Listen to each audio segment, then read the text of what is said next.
All right. Welcome back to another episode of Highly Motivated. Tonight I am joined by Whitney Marquise Yakoff. Did I get it Yes, right? yes, you did. Correct. By her. 100%. Thank you again for taking time out of your night, your busy schedule, which is very busy. For those that do not know, I'm talking to right now an actress, journalist, a model. I saw she also does some singing also. So she Yeah. has a lot on her plate. Thank you again for hopping on. How did you get started in the arts? Like, Oh, wow. Okay, it's a long story. I was in choir for like just about all my life. First grade, I joined choir. So I did that for choir was from first grade to like senior year in high school. And then once I hit I would say maybe like fourth grade. My teacher, I was very animated, always talkative. mhm. Every time we were in reading class, I was always flying through it. It was just, she said, this kid has so much energy. Let's get her into performing arts and like do something with that. So I was like, okay, sure. So I took some performing arts classes. So what would happen was during my reading class, I would be there for a certain amount of time and then I would be excused to spend the rest of the time in performing arts classes. And that really opened my eyes to me wanting to be in performing arts. So I really studied that throughout elementary school, middle school. I studied musical theater, high school still choir theater. I even, continued theater in college. And what ended up happening was that I majored in journalism in college and I minored in musical theater. And I was at an art school and decided to transfer home and then continue my education there. So once I came home, I kind of put the acting part on the back burner and focused mainly on broadcast journalism. And that went really well. I interned with NBC. I got to do some weekend reporting a little bit. And then once I transferred to my other school and I was able to get a job with blogging and blogging with publications. I really got my start with fashion blogging, and that's how my career took off. So I became kind of popular fashion blogger in New York City, and I was going to Fashion Week and was interviewing celebrities, and it was really cool. And during that time, I just sat and kept thinking to myself, damn, I really want to be the person being interviewed. Like I love interviewing Mm. people. I love interviewing people, but then I had to be honest with myself. It just kept eating at me. I was like, I want to be the person being interviewed. Like I'm interviewing all of these actors and everything, and it's just reminding me how much I love this craft. So I got very stuck, and I tried to think about like, well, how can my thought? This was like maybe 7, 8 years ago. I was like, can someone be a journalist and an actress? Like, is that a thing? And then I remembered Oprah. I'm like, duh, Mm. Oprah does it. So I was like, okay, then, I'm going to do this. And I got started with brands reaching out to me because my Instagram had so much engagement for me being a fashion blogger. So I started working with brands, and that kind of helped me transition into the acting because my agency that I'm with now actually got really interested in me because they saw that brands love working with me. So they were like, well, okay, yeah, that's what we need to know.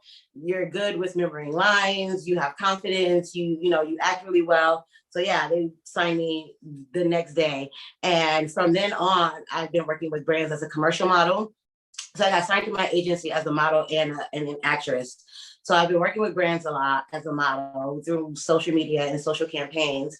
And then acting. I had my first gig last year, or the year before last. I had my first gig in 2019, and the movie was released in 2020. It's called The Binge. It's on Hulu.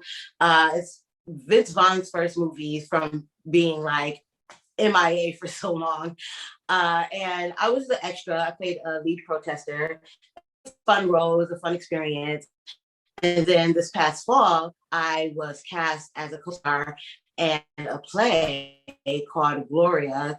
And it's about Gloria Steinem and how herself and women of color had developed the second wave of the feminist movement. And I played Dorothy Pittman Hughes, who is very famous for being, the trying to look for the right word because it's not sidekick, but she's really like, Gloria's partner. And there's a very famous picture of the two of them having their fist up. And yeah, they're really a dynamic duo. So that was exciting. So at the moment now, I'm just auditioning and continuing to work with brands and do campaigns and and some singing, but it's because I'm in musical theater. So yeah.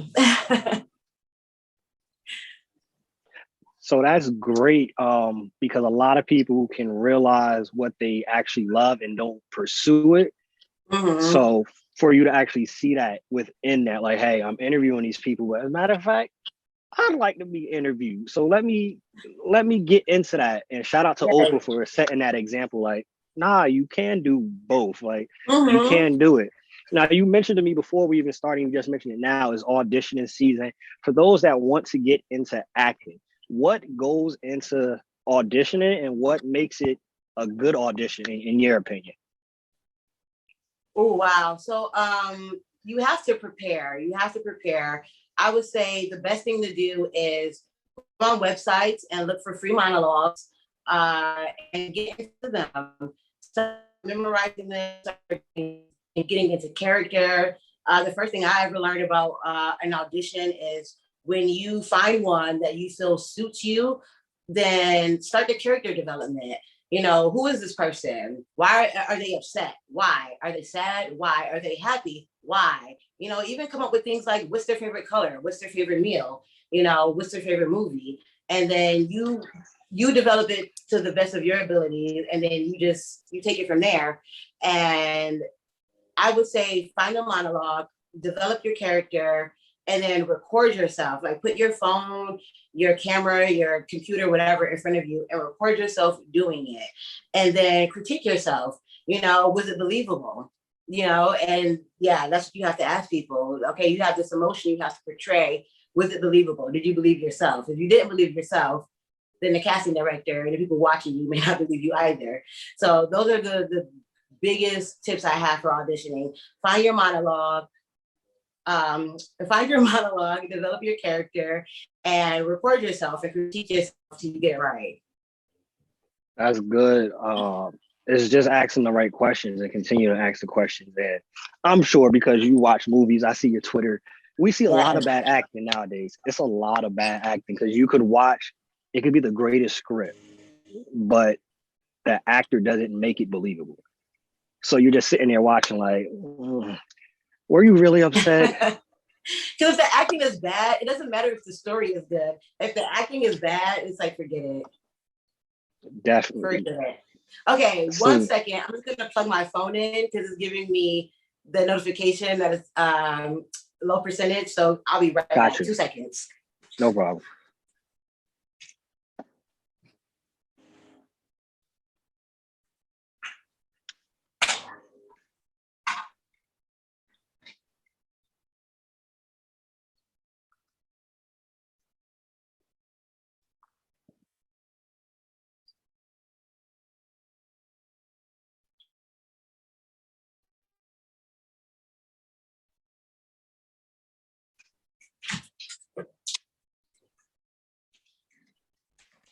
Okay, let me just plug this in.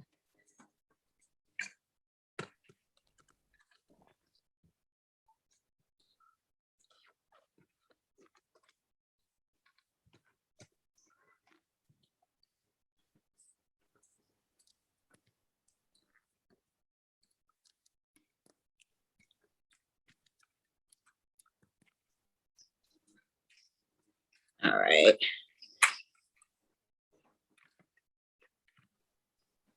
Problem.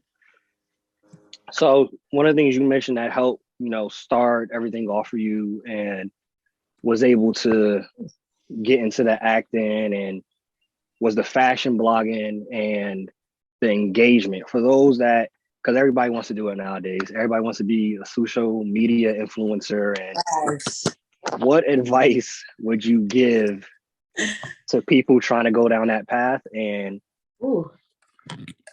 like what should in regards of engagement? Because I've watched and I've studied and I've seen people nowadays, and I'm sure you can Mm-hmm. attest to it, businesses don't even look so much for how many followers you have. The biggest thing Oh is the no. engagement. Yeah, so that is the biggest thing I will tell people right now. It doesn't matter how many followers you have. You can influence people with 300 followers, with 200 followers. It does not matter. It's about who you are and how you interact with people. If you are friendly, if you're personable, if you know how to speak to people, if you know how to make people interested in what you're interested in, that's all that matters. So I would say if anyone wants to be an influencer, start with just like small things. Start talking about stuff that you like. If you tried a new conditioner, talk about it.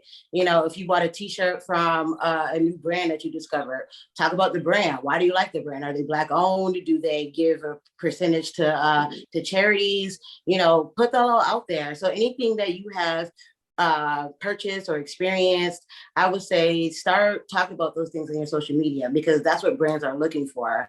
And it kind of, in a way that makes you a tastemaker, like, oh, hey, I tried this restaurant. It's great. I definitely recommend people to come here. Just those kind of posts often is what works. And then having people actually engage with you, people that are interested, like, oh snap, that's a dope t-shirt. Yeah, thank you for telling us about that, or send me the link, or oh, where you at, I want to try that restaurant, that looks really dope. So I would definitely say that. And engagements, the amount of likes you receive, saving posts, if people have been saving your posts, because that's the thing now, saving posts and coming back to it so you get the information that was in there. So definitely recommend doing that. And then you don't really have to be signed to an agency to start working with brands. It does help. I will admit it does help, but you don't have to be signed to an agency. There are platforms that you can sign up with and start working with brands. I don't recommend anyone working with people who DM them, because that happens so many times. There's people in your comments, oh, DM us, and then they'll DM you and they're like, oh, we have this going on. Because here's the thing, you're doing it for yourself for free, for your profile. So if any brand is coming to you because they like your engagements, that means you're worth something. So the people who are in your DMs, what they're offering is usually, okay, yeah, we'll give you like a 40% discount, a 50% discount, or it's free, but you pay for shipping, and shipping is like $11, $12. Like you're still coming out your pocket for this whole experience.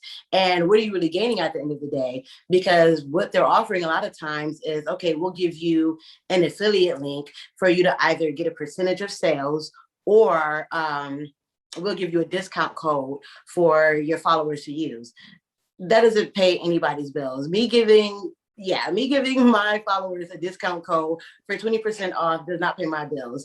And then also to an affiliate link, in my opinion, is only okay for big brands. If Coca-Cola offered you an affiliate link, absolutely, because who do you know? Like, who's like, oh, we hate Coca-Cola. People drink Coke.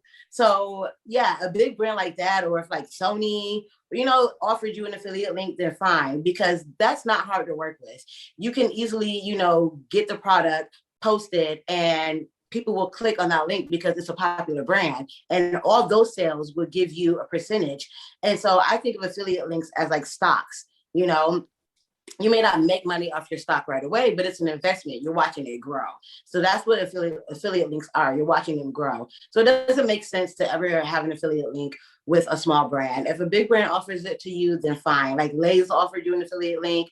Everybody eats chips. You post a bag of chips. People are eating chips. Oh yeah, we'll give you a percentage off. There's a coupon. Great. But yeah, I would not recommend doing business with people on Instagram. And also, I would say definitely there's platforms like Fiverr where you actually set your own rate and you promote yourself, and brands will reach out to you. In my opinion, on Fiverr, you'll get more of like startup brands, which is just fine. But you set your own rate and they reach out to you, and that's how that works. Or there's also Heartbeat and Grapevine. And Grapevine is great for if you have a large YouTube following and a large Instagram following. And Heartbeat is really great for Instagram and the TikTok following. But with those two platforms, they choose your rate for you based off your followers and engagements and all of that. So that could be a little bit of a downer because they may not be setting your rate as high as you would set it for yourself. However, you're working with bigger brands. So yeah, that's the Give and compromise. take. Yes.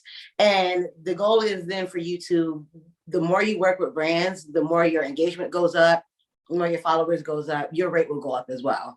So it definitely works like that. But yeah, I would say Fiverr, Heartbeat, Grapevine, no Instagram. Yeah, right there alone, that's like a whole bunch of free game right there. I'm learning stuff right now. I use Fiverr, but I didn't know you could promote yourself there on Fiverr, which is really dope.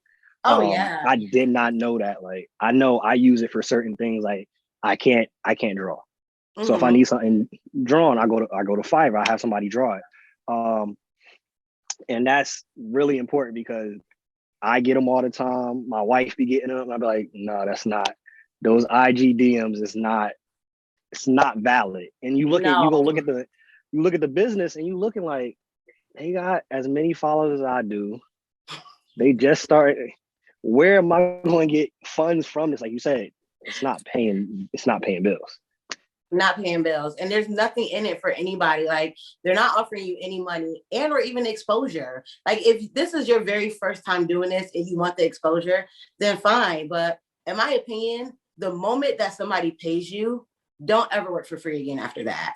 Whatever field you're in, the moment that somebody gives you $1, don't ever accept less than that ever again. So that's just, where I stand when it comes to rates and money and working with brands. And yeah, if you're not offering me money, we can't work together. You need to give me the money and the product, okay? Because I have to use the product. I'm not going to just act like I used it. Like, you have to send me the product so I can at least test it out for myself. And then also, like, yeah, if you want it back, then I will gladly give it back. But I've never had a brand ask me for their product back. But yeah, brands, there are brands out there that will gladly give you the product and pay you your rate. So yeah, but Fiverr is excellent.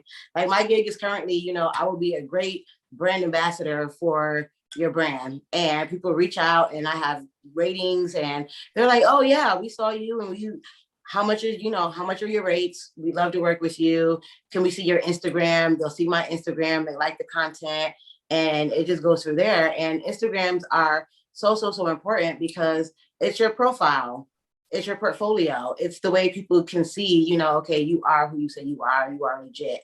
And also too, I have a friend who has a podcast as well, and I was explaining to him, being an influencer for your podcast is a great way to make money too, because brands want you to talk about their products, and you do a little 10-second promotion for them, and they pay you because you have the following and the engagement. So yeah, I definitely recommend, you don't have to be a model just to be an influencer. I think a lot of people should take advantage of the influencer game because there's a lot of money. Yeah, so it's a lot of money to go around. Something that you just said, I think is important that not to pass over. The authenticity that you are trying to present. You don't want to be working with a brand like, hey, drink Coca-Cola. I ain't never had it. That also helps with your engagement because then your followers know that they can trust you. Like, all right, Whitney actually tried this. Not, I'm pretty sure you've seen people that they didn't try this on. They didn't put these clothes on. They didn't do this, but they're promoting it because there's money involved. I think it's better if you actually, I feel it's more authentic if you actually, like you said, hey, I'm gonna at least try it out. So then I can give an actual real viewpoint on said product. So I just find that crazy. No, and it's funny that you said that because what I'm noticing currently on social media is that there's a lot of YouTubers getting unfollowed because they weren't being truthful about things that they were promoting. a lot of YouTubers. And these are things that I kind of felt like, I noticed, but it's like, I don't know these people, so I don't have any proof. But being an influencer myself, sometimes it's like, you can really tell, like, you didn't use that. You ain't use that, and what I'm realizing too is that people are spreading misinformation as well just to work with a brand and get some money. Like, for example, I'm following a lot of natural hairstylists on Twitter right now, and they are like definitely letting people know, stop following those YouTubers because they are using these products wrong. They're either not using these products wrong and teaching you how to use them wrong and giving you wrong ideas for, hair tips. And now your hair is jacked up. Their hair may not be jacked up because they're probably not even using can I curse, but they're probably not even using the shit that they're talking about. But they're trying to push it on you. And they're like, mm-mm. So it's a lot of people right now in the influencer industry getting exposed for not being truthful. Yeah, that's definitely something that's needed to be done. Switching over to, you're a senior editor at a Lucid magazine. What is that like being an editor? If somebody wants to get into editing, what's the process that they should take to go that route? Okay, so my thing is this: you have to have a love for writing. If you have a love for writing and you feel like you're at least even decent at it, I say go for a writing career. What ended up happening with me was that I was trying to transition out of blogging and elevate my career a little bit higher. So I went to LinkedIn, which I recommend for anybody. LinkedIn is very boring, but it's a great site for connecting on a professional level. So I went to LinkedIn and I filled out some applications for positions that I felt would excel my career. And I found a Lucid magazine and started working with them and became the senior editor. I have equity shares in the company and it's been going really, really well. We put out 2 issues a year, 2 print issues every year. And then with every print issue we put out, we have an event during Fashion Week.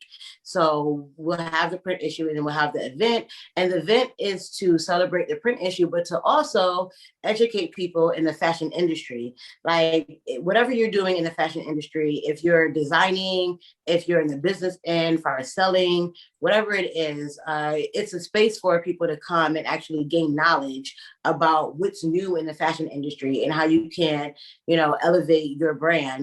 And there's also people there who are on panels and you can meet up with them and have a chance to network with them, exchange contact information, get mentored by them, or perhaps, join their team somehow, some way. If you have a business, we have a space for vendors to come and bring your products and sell them to people who are there. So it's a very, very, very, very great event. And I encourage anybody who's in fashion to come down and join us when we're having them, because there's a lot of great information that's being shared and there's a lot of great connections as well. So not just the information, you actually get to connect one-on-one with an actual individual that was on the panel that's in the industry. So we don't do the whole, like, once the panel's over, they get off the stage. No, they join the audience and people get to like mix and mingle with them. So that's a great experience that we do. It's at a different location every time we do it. And I would just say, yeah, if you want to get into editing or being a journalist in general, it's funny because I kind of tweeted about this on Twitter, and I don't want to encourage people to not get a higher education, because education is extremely important. But I will say this: you do need the knowledge to be a good journalist. However, you don't need a degree to be a journalist. I learned that. That's a bar. Yeah. I learned that at my internship, because I was asked a question by the woman that was mentoring me, and she was like a very well-known reporter in my hometown, and she noticed that I was just so caught up on grades and like doing good and all this, and she was just like, you know what, Whitney, I gotta ask you a question. You got 2 people, they're both going for the same job. One has a 4.0 GPA and they're from an Ivy League, let's say Columbia School of Journalism, because everybody knows that's a great school. Then you have someone who's going to, like, you know, maybe a community college or maybe a college that people don't really know about. It's a SUNY school or something. And their GPA isn't as high, their grades aren't as great, but they have a lot of experience in the field. Like they have major, like impressive experience in the field. Who do you think is getting hired? And I had to think about it. And I was like, definitely the person with experience. She was like, exactly. They do not care that you have a 4.0 GPA. They do not care that you went to Brown or Yale or anything like that. They want to see what work have you done. You know, how are you with interviewing? How are you with editing? How are you with writing? You know, and I mean editing as in like, you know, video editing, you know, because if you're recording yourself, you got to learn how to edit those videos. You know, do you have any platforms where you are showing that you are a journalist, you know? And I said, wow, okay, that's what I have to do. So once when I started blogging as a fashion journalist, I did take that opportunity to branch out into other things. I was reaching out to other blogs who wrote about other topics like politics, music, like movies, lifestyle. I was going to restaurants and writing reviews at one point. So I was just doing a whole bunch. And I even had a blog and an Instagram for the blog where it was just like a news publication. It wasn't paid. I wasn't getting any money, but it was just something for me to show people like, okay, I am a published journalist, so you can read my articles here, but then I also have my own platform that I keep up with. So it was just a whole bunch of things. I would say there's no like real mapped out way to get there, but as long as you are making sure that you're doing something and you're staying consistent and you're being creative, because that's the thing they teach you in media. Media is ever changing. So as long as you're keeping up with media and you're staying consistent and you're making content that draws people in, that's all that matters. And from there, I would say go to job sites or those job searches like, you know, Monster, LinkedIn, Indeed, and search for writing gigs, you know, or even Craigslist, I would say, because I found a few gigs on Craigslist before. So even Craigslist, like go there and search for writing gigs and search for remote writing gigs on top of that, because it gives you a lot of range. You know, you can be in California and have a writing gig in Georgia, you know, and it expands your audience. So you're in California, you could talk about what you're doing there. It gets your reach for people in California, but the publication you work for is in Georgia. That brings the audience from Georgia too. So that's a good way to expand your audience. Working, you know, in-house is very cool as well. But I would say go for remote positions and get comfortable with that. And yeah, be a writer for as long as you can. And if you feel that you're in a space where you could be an editor, be an editor, like transition to that. Editing is a lot simpler. Being a writing editor is a lot simpler than just writing out an article. When you're an editor, you just get it, you look over it, you make sure it fits the tone that needs to be set for the publication, and then you check for spelling and grammatical errors, and you know, you may add pictures to it. If they have pictures, you may add a few, or you may swap them out for ones that you think are a better look. And that's just about it. So editing is a lot easier, but you do have to be good with spelling and grammatical errors. So yeah, I would definitely say that. And yeah, that's about it. And the only ways for me that you can brush up on your spelling and grammatical errors is just practice, to be honest, practice, or even Google certain things like, you know, can a comma go there? What does a semicolon mean? You know, like all of that stuff, like Google that if you really don't know.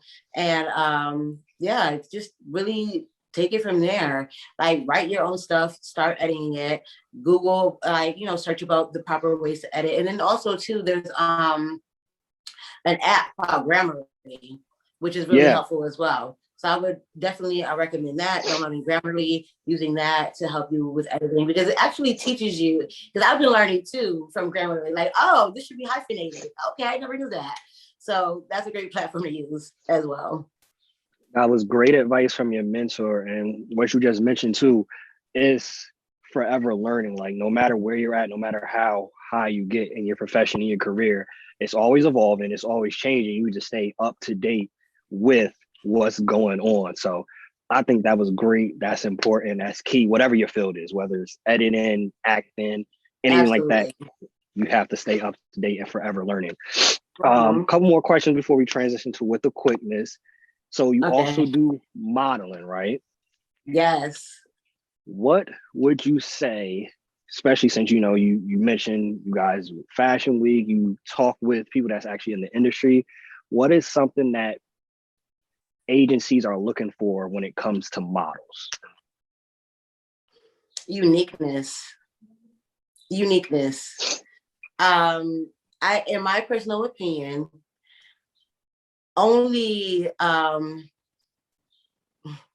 only shallow companies want girls that look exactly the same. And we know what that Mm, look is, like the whole Instagram look, just whatever that is.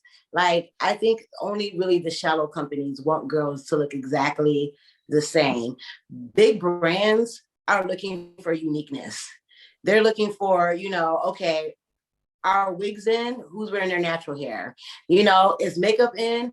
Who's, going natural? Okay, clean faces are in, we're gonna look for guys with beards. So whatever you are, just stay true to that. Stay true to that because we are all unique as individuals, regardless.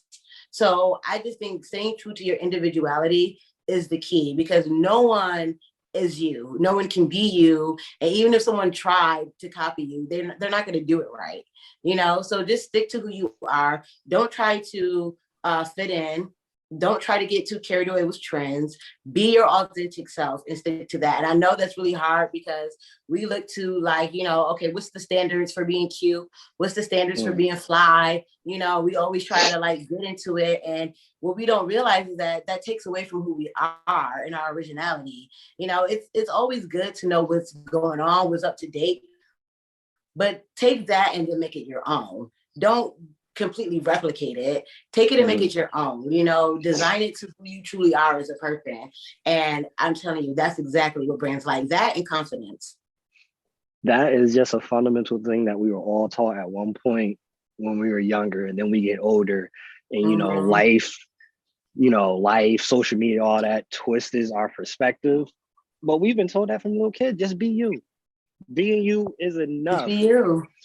But the age and time we live, we do a lot of comparison Mm-hmm. and what are they doing, and it's a copycat world. Instead of the Mm-hmm. most the funny thing that I always see too, you want to copy this person, but that person is just being them. More than likely, that person is just being them. So it's like Yes. that. Yes. Be, Absolutely. and nobody else can be you. Like God made you specifically this way. And in Big Sean's words, like they could try to bite, but nobody can replicate. So don't even worry about that aspect. Like, oh, they're copying me, At but they all. still not you. Like they're still not you.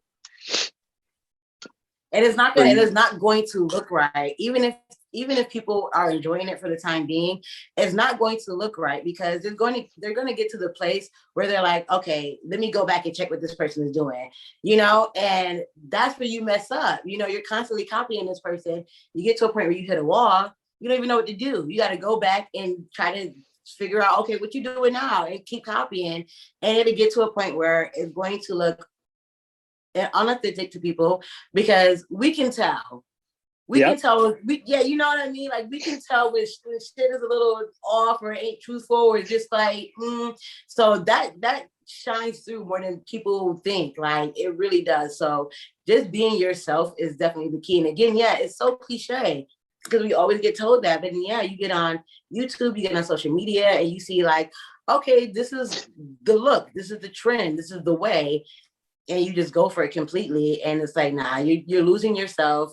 You're becoming a dime a dozen, and no one wants a dime a dozen. People want their person that stands out. one of one, just be you for you. So Mm-hmm. you are in multiple facets of life, multiple areas. Have you dealt with doubts, and how do you deal with the doubts that you might face? Man, okay. Yes, I have dealt with doubts. I still to this day deal with doubts. The scariest thing about chasing your dreams, and I'm sure you know because you're a creative, you're out here, and the scariest thing is those little thoughts of, is this the right thing I'm supposed to be doing? Like it feels right. You know what I mean? Like you feel it. It feels so right. But then you really just have those moments where you're like, but am I playing myself? You know, you don't really know sometimes.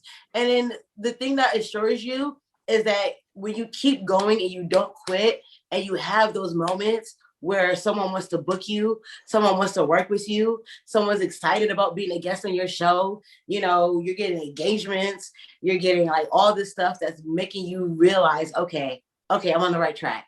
I'm on the right track.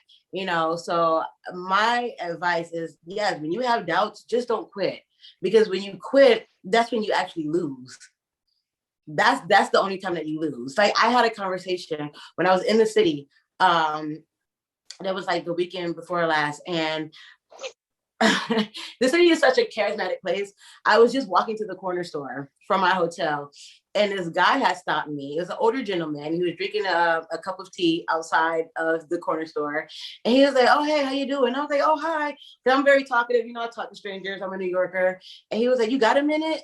And I was like, "I'm just going to the store. Are you okay? Like, what's up?" And he was like, "You know, I just have a question." He said, "I feel like I could ask you because you seem friendly and you seem nice."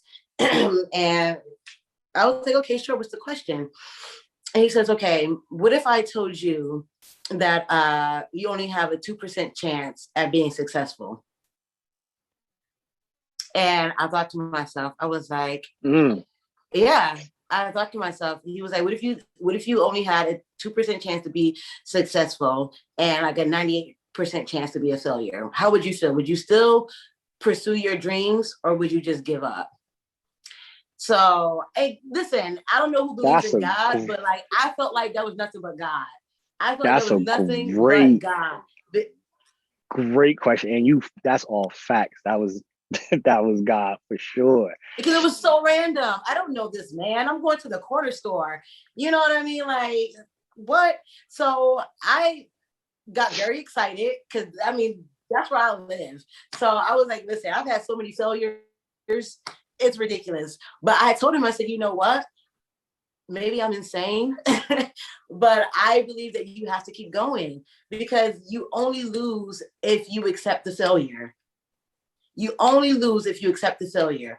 I said, there's a 2% chance that you can succeed, right? That's something. You got to go for that 2%. If you succeeded once, that's the 1%. If you succeeded twice, I could die happy. I've done something great with my life. I've succeeded twice. Awesome. I said, so I'm going to keep going for that 2% because it's obtainable. It's there. You didn't say 100% failure. You said the 98% chance of failing. So because I got that 2%, I'm going for that 2% till I get it. I'm going to keep going. I'm going to keep failing. I will fail 98 times to get to that one success. I'm That all was right a with that. great And he was so blown away. that was a great question. He was That's blown. probably He gonna was like, be absolutely, like, you know what? I did not think that you would answer it that way. He was like, I'm so touched. And he was telling me that he's always wanted to be a community builder and do like block parties and do like catered events for the community. And he said that, you know, that's always been something that he felt like that was part of him to do, just be there for the community. And he never knew how to get into it. And he was always scared of failure and not doing it. And he said, you know what? He gave me his business card. He said, I just made these. He said, I just made these business cards. I'm going to give you one. He said, if you know anybody that needs like a block party event or like a catered event or any of that, he was like, hit me up. He said, because that was my fear just now. And that's why I was asking you that, because I was pondering to myself, like, what does that mean to me? And I just wanted to like talk to some people and see what it meant to them to get some insight. So he was like, I appreciate that. And I was like, I appreciate you asking me because that was a damn good question. That was a damn good question. And I that's was like, that. yeah, people have to just really think like that. If no one told you it's 100%, then you got a chance. Hey, that was That's probably the first clip I'm gonna have to post as the highlight for people to go check this interview out when we drop it, because that was a really good question. Like you said, that was nothing but God, because it benefited you, but it also had him to be like, yo, as a matter of fact, Mm-hmm. on let me move out on faith. And when you look at, since we as a generation, as a people, we like to look everywhere else. So let's look at all the successful people. None of them hit it off the Mm-hmm. first time. Even the people that we think are at the top, they still have failures. Is how you deal with it and how you view it. And the other thing is like perspective. What do you define as successful? You have to define that for yourself. It can't be Mm-hmm. defined. It can't be defined by somebody else. Like their standard of successful is not, it can't be yours. You have to have your own standard of what successful is. Then you Mm-hmm. could be in a situation like you said, hey, I succeeded twice. I'm great. I'm good. But it depends how you view success. Absolutely. Absolutely. And that's very important too. You have to really sit back and say, what would make me feel successful as a human being? And I knew for myself, I remember being a student, a full-time student, working two jobs. I was working, as a host in restaurants. I was a maitre d'. Um, and then I also had my writing gigs. And I was stressed. I felt like I was all over the place. And I remember one morning, I just felt like doing nothing. Like I didn't want to go to class. I didn't want to go to work. I didn't want to do crap. And I just I was in tears because I just felt like I was burnt out. I was like, I can't do this. And I don't even know where it's going. And I don't even know if I like it. And I just thought to myself, I was like, you know what, God, what do I want to do? Like, what would make me happy? What would make me want to wake up and be excited? Because I'm waking up and I'm not excited. I'm not excited about the day. Like, I don't want to do anything at all. Like, it was just terrible. So I thought to myself, you know what? If I could, and I just started with this one little thing. I said, if I could just stay home and write and get paid to do that, I would love that. Like, if I could just do that, I'm not even gonna ask for a lot. If I could just do that, and I'm at a place today where I'm doing that. And this was maybe 10 years ago. I'm in college. Yeah. So yeah, that was about 10 years ago. And 10 years from now, I am fully self-employed with writing gigs, with acting, with modeling. I work from home. I make my own schedule. I look back at myself today and I go, damn, that moment that I had 10 years ago, it's here and I feel successful. Even though I'm not at the exact place I want to be at, I'm still somewhere that I dream to be. And I'm there. And I also prayed for it along the way too. I prayed and worked for it along the way. But the fact that I had that moment in tears, just thinking about the kind of life I would rather have, and now I'm living it, I do feel like I'm successful. Again, I want more and I have a strong desire to have more, but I do feel successful. So for me, I feel like this is my one. And then whatever my breakout is, I think that's my two. So Hey, that's great, and that's persistence. So mm-hmm. the thing that I've been there, so I could attest to it. The thing that I didn't get, and I know a lot of people don't always get, it's not going to happen overnight. You said 10 years. 10 years. And imagine if along that way you gave up, you'd be in the same situation 10 years from now. You have to start and you have to be persistent and keep going. It's not it never happens overnight for nobody. No matter how much it may seem, oh, they're overnight sensation. You just wasn't there for the beginning. You wasn't there for the Mm-hmm. nights of crying. You wasn't there for where I'm asking God, like, yo, am I in the right area? Like, you wasn't there for that. So it's trust me, it's no overnight nothing. No. Overnight nothing. For you, what keeps this the last one before a transition? And again, thank you for your time. Oh, of course. What keeps you motivated? I think what keeps me motivated is that I truly believe that I think I know what my purpose is in Mm, life. And I feel as if this is what I was created to do. My goal in life is just to be an inspiration for people. I want to inspire our community as Black people. I want to inspire other communities outside of us when it comes to really getting to know Black people, you know, and understanding us and who we are and why we act the way we act and why we feel the way we feel. Because I think a lot of times, you know, we want to get into just making spaces for ourselves and just keep it at that. And I love that. But I'm also like, no, I want to create a space for ourselves and represent ourselves. But I also want it to be enjoyable to the white community or the Asian community or, you know, the Latinx community, you know, just so they can have a better feel. Like what Issa Rae is doing, her show, Insecure. Anybody watches Insecure. It doesn't matter. It's not necessarily a Black show, but it introduces you to Black people in a different light. And that's something I'm very much looking forward to. Just inspiring people, educating people, being representation for people who are coming up after me, and just letting whatever I do just make a mark on this world and just let it exist even till after I'm gone.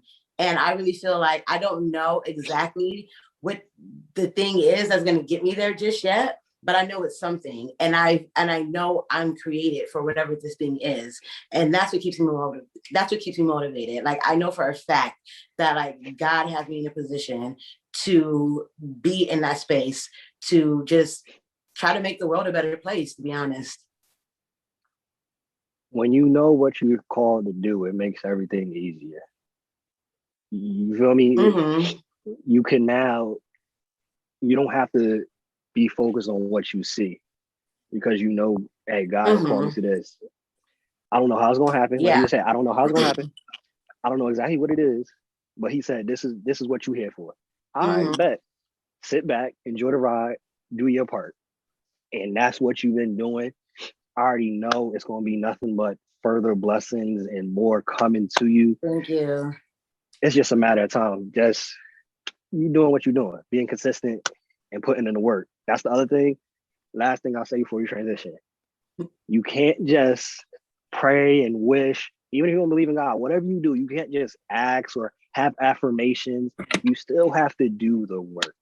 That everything she said, modeling, editing, writing, it still was work involved on her part to get her to where she's at.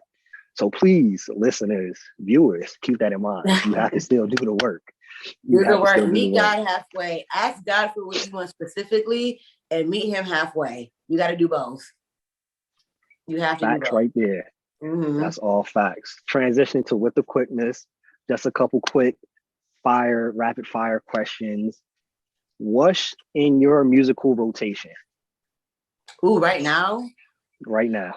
Okay, so I have a morning playlist that like pumps me up. So right now what's on there is I have some old Outkast, The Whole World is on there. I have a little bit of City Girls from their new album, a couple songs. I have Cardi B's Up on there. Who else do I have? I have a little Fivio Dave. I have some Kanye, of course. I'm a big Kanye fan. Yeah, I like the trendy songs too. I'm trying to think of what song. I don't know who sings there, but the Track Star song, who is that? I don't know. Yes, I have that on there. I have a lot, but you know what? My musical taste is all over the place because I got some Calvin Harris on there. I got some, Steve Aoki on there. Because I'm auditioning this morning, I was listening to a lot of show tunes, like my favorite musicals, my favorite Broadway musicals. Listening to that this morning. So yeah, I would say my playlist is a mix of like rap, house music, and like a little bit of Broadway. Like that's my morning playlist. Not much wrong with that playlist. I personally think you need to have a variety when it comes to your musical taste, because then you're able to have conversations, and it's like being cultured in a sense. If yes, just listening to just rap, there's other music that's actually good. I know It's a song by Andy Mineo, and he was like how he was taught growing up, nah, country and that was whack. But actually, there's some good country music, there's some good rock music. Just like I'm sure some people feel the same about rap. I don't really listen to rap, but hmm, I like this Cardi B. I like this. So that's just my humble opinion. No, yeah, and it's funny that you mentioned Andy because he was actually the RD in my dorm building, and he was like friends of mine. So like I was acquainted with him way before like this whole blow up, and to see him on Instagram like blowing the hell up, like that also gives me inspiration as well. I'm just like, holy shit.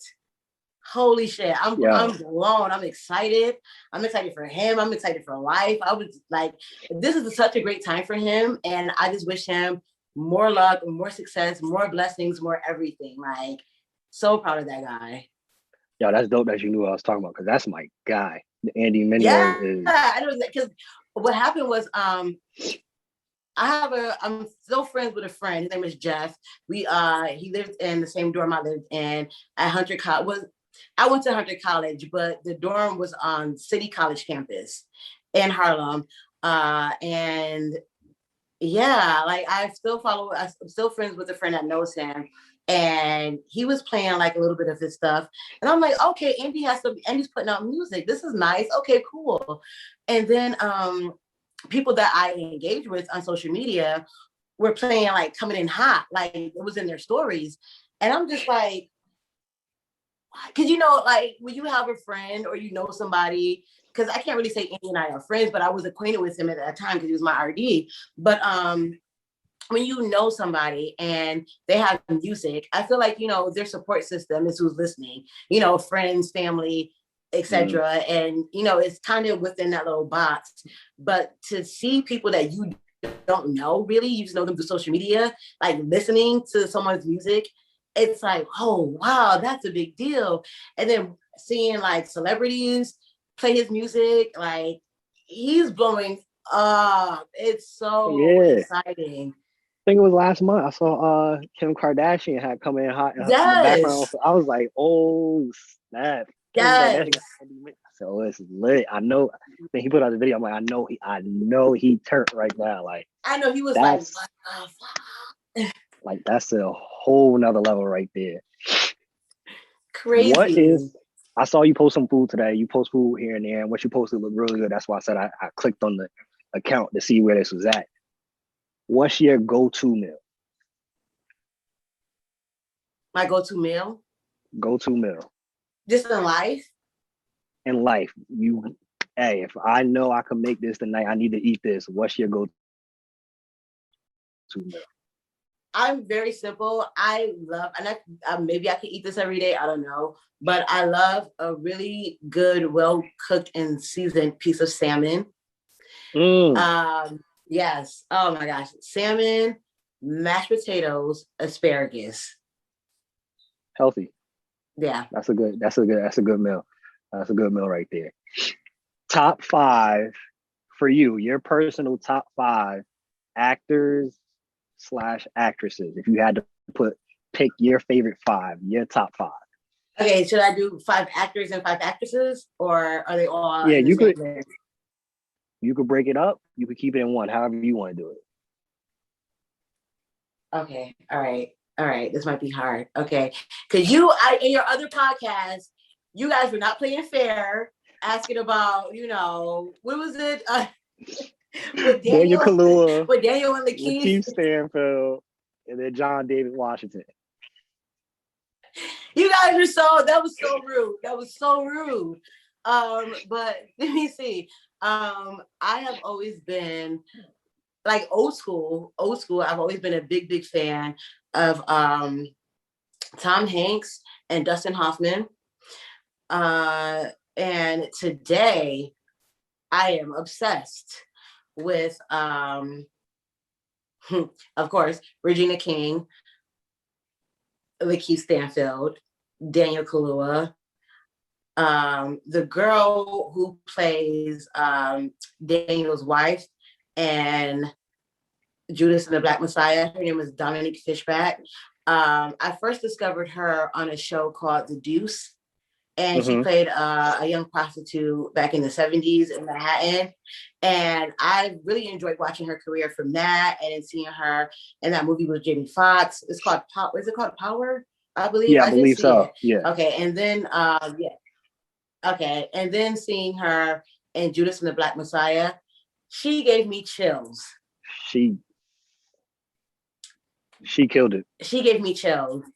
She gave me chills. Her and I think her name is Nikki Bahari, the woman who was in that God, Black Mirror. She was in that Black Mirror episode and played Anthony Mackie's wife. And when Mm-hmm. they were at when they're at the restaurant, and she was just calmly just asking him what was the deal, gave me chills. And then I can't remember the other young lady's name. I'm doing more than five. I can't think of the other young lady's name, but if you watch Little Fires Everywhere, she played the young Kerry Washington. That episode almost made me just want to give up. Like, honestly, like, she was so freaking good. I was just like, yo, you got to get your shit together. Like, I went to the mirror and was just like, get your shit together. Because did you just see what she did? Like, I would throw my whole phone at her. Like, girl, she killed that. And I wish I could. Her name is Tiffany. I think it's Tiffany Boone. Yes. So I'm following people who are, I guess, newer on the scenes that people may not be like, I won't say noticing, but I feel like they're still, getting out there and people are knowing about them more. So I love them. I think Lakeith is such an amazing actor. Like, he really gives it his all. Daniel gives it his all. Like, I've never seen anything that the people I just named have done and have like not enjoyed it. Everything they do just like shakes me to the core. So those are my favorites right now. Those are all some good names. You can't argue with that list at all. Even talking about some people that watch this may not know. Tom Hanks really that guy. Like, Mm-hmm. old school. He hasn't done nothing recently that you might know about. But Tom Hanks, go back, watch some Tom Hanks movies, some Hoffman. They really good Oh actors. my god, because Dustin Hoffman has so much range. Oh, and the classic fave, Meryl Streep. Oh, of course, of course. Yeah. Right. Did I have to mention her? That's guaranteed. Nobody got it. That's guaranteed. Two more before we get you out of here. Top 5 movies of all time.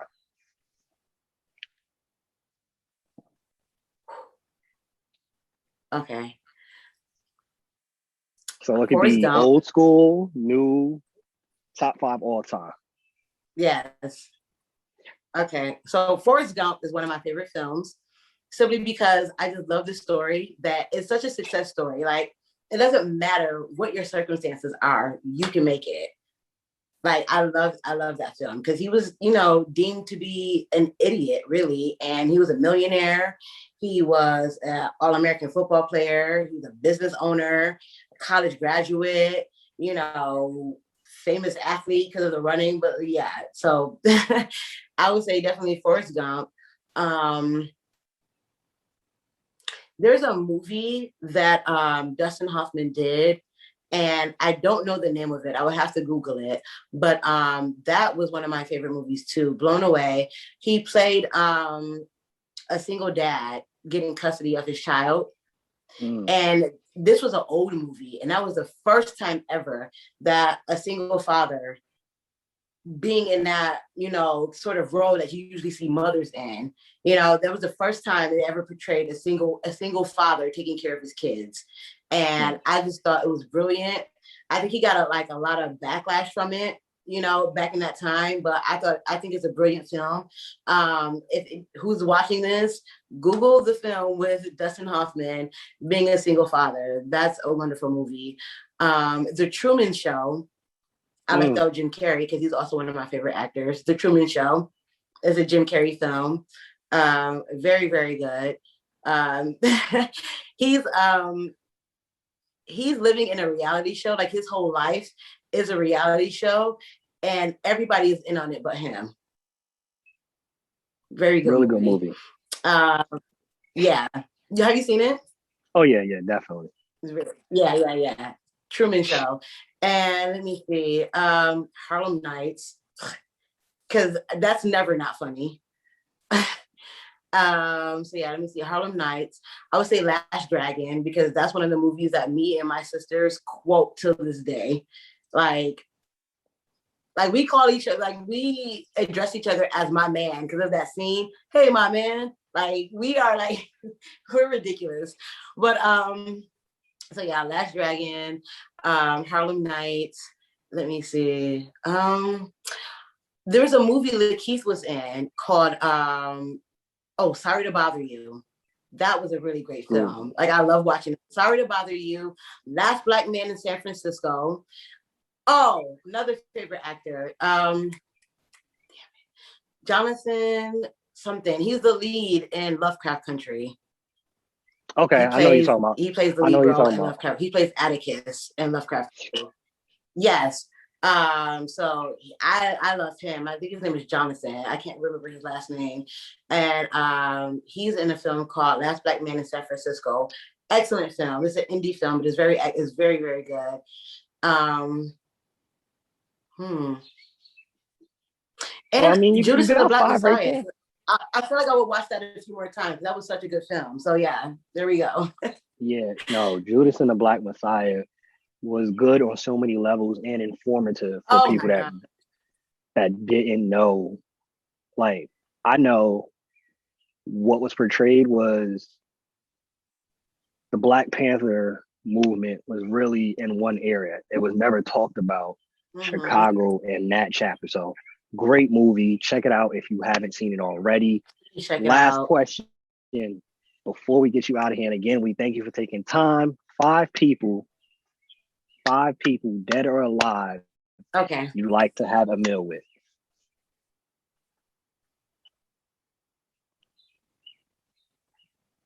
Oh, I'm sorry. What was the question again? Repeat it. Oh my. Five people, dead or alive, you'd like to have a meal with. I would like to have my movie or have a meal with. A meal. Eartha Kitt. Oh man, Eartha Kitt, Robin Williams.